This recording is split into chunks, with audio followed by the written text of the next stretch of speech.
जी अस्सलाम वालेकुम व्यूअर्स, मैं सुना product Sultan owner of sultan TV.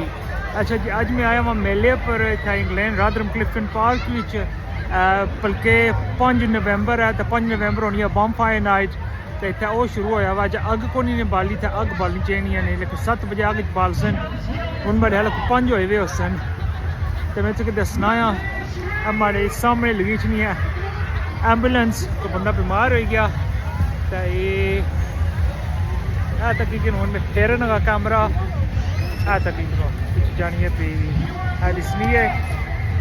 अच्छा उन्हें मैं सारा संख्या अपने कैमरे तक दसा है। पीछे बाउंसिंग कासल की है बनती भी ठीक है, बच्चे थे उठकने ये सारे बच्चे आया सारे तरीके बच्चे इतने ठीक हो गया।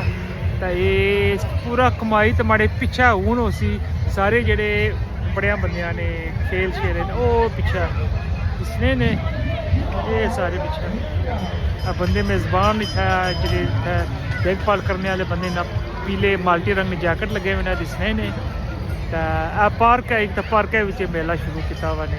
तो उम्मीद है उसकी पसंद है, लाइक करे कमेंट करे और दसिया क्या कुछ तकना चाहते हो इस मौजू पर। तकरीबन 3-4 वीडियो और शॉर्ट्स भी सन उन्हें बोलना लगा मैं पर आलू म्यूजिक नाल लासा ऐसा तक किनो ऐसा होना है 5 नवंबर हर साल इंग्लैंड में। अच्छा गोले शोले नहीं शुरू करने गए जे इतना हो गोले जिसने छोड़े ने अग जिसने बाली ने तो इंशाल्लाह तुम की जरूर मैं फिल्म बनाई दे भेजसा और यूट्यूब पर प्रचार। लाइक करो कमेंट करो शेयर करो सब्सक्राइब करो, सारी तो बड़ी चीज़ है। दसो कि कमेंट क्या तकना चाहते हो।